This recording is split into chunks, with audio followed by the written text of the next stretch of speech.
ये job profile आप अपने स्क्रीन पर देख पा रहे हैं और आपको बता दूं कि ये कौन सी रूलिंग है जिसमें क्या क्या काम करना है जीडीएस को, ये सब दिया गया है। GDS conduct and engagement rule का रूल नंबर 3B का क्लॉज 12, रूल नंबर 3B का क्लॉज 12 है ये जीडीएस कंडक्ट रूल का, जिसमें जीडीएस का जॉब प्रोफाइल दिया गया है और इसी कंडक्ट रूल के द्वारा जीडीएस को गवर्न किया जाता है। फिलहाल हम जॉब प्रोफाइल पे उतना फोकस नहीं करेंगे क्योंकि ऑलरेडी आप जानते हो कि बीपीएम एबीपीएम का क्या वर्क होता है। बस हम लोग देखेंगे कि आईपीपीबी से रिलेटेड वर्क करने का क्या प्रावधान है, इसकी सैलरी अलग से मिलती है या नहीं, क्योंकि आपको तो पता ही है कि आईपीपीबी के ऑफिशियल्स द्वारा बार बार जीडीएस स्टाफ को कॉल करके पूछा जाता है वर्क के बारे में। तो जीडीएस स्टाफ को पता होना चाहिए उनके क्या काम है और इस आईपीपीबी के काम के एवज में उन्हें क्या मिलता है। देखिए यहाँ सबसे पहले आपको पता होना चाहिए कि जीडीएस के कितने कैटेगरी है। तो 3 कैटेगरी हैं जीडीएस के।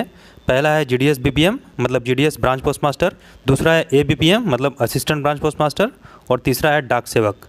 डाक सेवक जो होते हैं वो डिपार्टमेंटल ऑफिसेज में काम करते हैं और बीपीएम और एबीपीएम ये दोनों ब्रांच ऑफिसेज में काम करते हैं। बीपीएम एक बीओ का ऑल इन ऑल होता है, मतलब ब्रांच ऑफिस का वही इंचार्ज होता है, ब्रांच पोस्ट मास्टर, और ABPM assistant branch post master जो उसको असिस्ट करता है।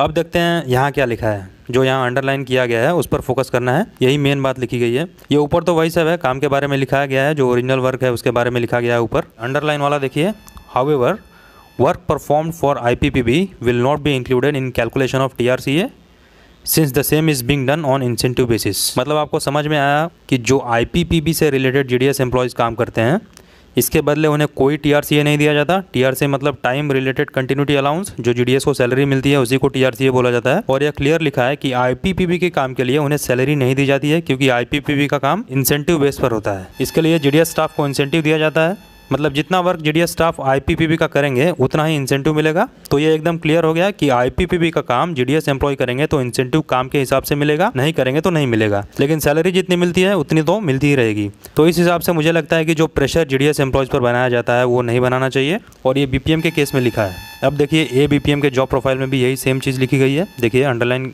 किया है यहाँ। और डाक सेवक के केस में भी देखिए यहाँ भी लिखा हुआ है, अंडरलाइन वाला देख सकते हैं आप।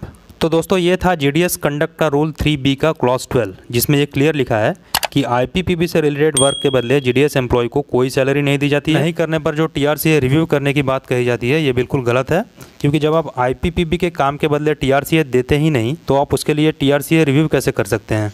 तो आज के वीडियो में इतना ही, बाकी आप अपनी राय कमेंट बॉक्स में दे सकते हैं। मिलेंगे नए अपडेट के साथ।